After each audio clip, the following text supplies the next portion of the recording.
Je suis très heureux de vous accueillir dans cette belle salle du Théâtre des Variétés, d'un théâtre de boulevard.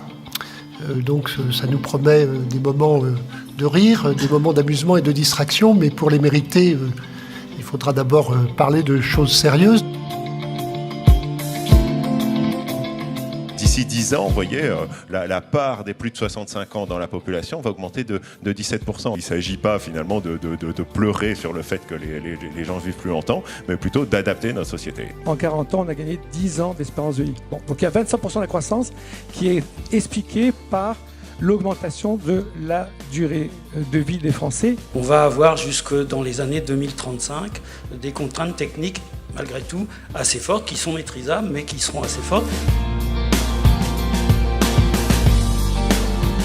Dans les années à venir, la santé, les dépenses de santé seront un moteur de la croissance. Ce rythme différent de vieillissement va avoir des effets différenciés selon les pays. Que celui qui vieillit plus lentement, finalement, est plus dynamique et donc, finalement, il est plus attractif. Et donc, il attire les capitaux et il attire les personnes. Sur longue période, la variable qui permettra les ajustements les plus importants, ce sera bien évidemment l'âge de la retraite. Là, on est entré dans une phase de relèvement progressif de cet âge-là, de 65 à 67 ans, et on atteindra 67 ans en 2022. Bien évidemment, ça ne veut pas dire qu'il n'est pas légitime que les gens puissent partir à 62 ans. Mais vous voyez que les conditions d'équilibre à 65 ans sont parfaitement assurées, et ces conditions d'équilibre le seront aussi à 67 ans.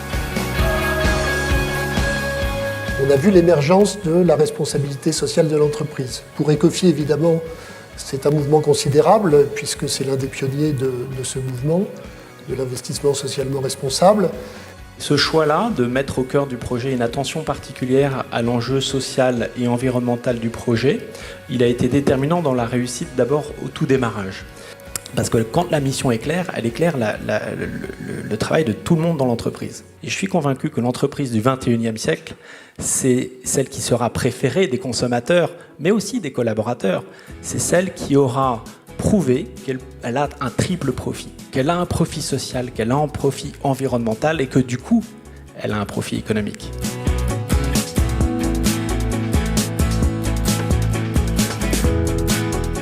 Et en fait, quand on a monté le concept d'ERES, on l'a monté avec une équipe qui milite avec nous, les associés fondateurs, pour une mission que nous avons définie et qui s'appelle « Ensemble, partageons le profit ». Et la France est la championne d'Europe de l'actionnariat salarié dans les sociétés cotées.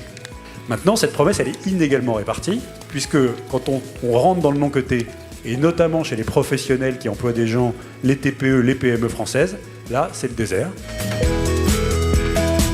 Il y a évidemment un levier d'engagement dès le premier collaborateur. Dès que j'emploie une personne, je peux l'engager mieux et au-delà de sa rémunération salariale de base. C'est l'instrument, on est bien placé pour le savoir, d'une gouvernance gagnant-gagnant où on peut associer tout le corps social à la définition de la stratégie de l'entreprise et de l'impliquer dans la marge des affaires. Et puis je rajouterai un point qui est que c'est hyper vertueux pour le financement de l'économie. En fait, on pense que Pacte, c'est pas une réformette. Je parle avec mes mots cash, hein. C'est pas du tout une réformette. Et c'est vraiment un paquet de mesures qui vont nous permettre d'aller beaucoup plus loin dans la diffusion de ce pacte entre l'entreprise, ses collaborateurs et la société. C'est un message qui est adressé, même s'il n'est pas contraignant, à toutes les entreprises.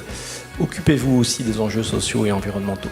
Et ça, c'est la première fois qu'on envoie ce message-là. Alors que moi, je pense que l'entreprise, elle n'appartient pas à ses actionnaires, elle appartient à ses 5 parties prenantes. On utilise l'acronyme de la CAMIF pour en oublier aucune. Les clients, les actionnaires, le M, c'est le monde qui entoure l'entreprise, donc son territoire. Le I, c'est l'intérieur de l'entreprise, et le F, c'est les fournisseurs. Si vous enlevez une partie prenante, une lettre du mot CAMIF, ça ne veut plus rien dire.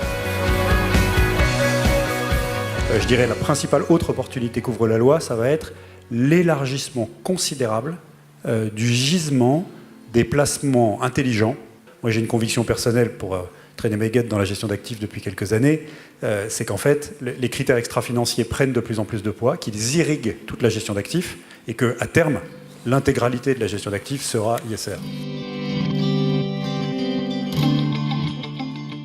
Avec le recul, on se rend compte de ce qui peut s'apparenter à l'effondrement presque d'une civilisation, qui était cette façon qui existait encore dans les années 50 et 60 de penser l'entreprise comme une maquette réduite de la société. Avec la révolution financière des années 80, avant la révolution technologique qui vient ensuite mais qui la complète, au fond ce qui est recherché par Wall Street, par les investisseurs, c'est une dissociation de ce monde intégré.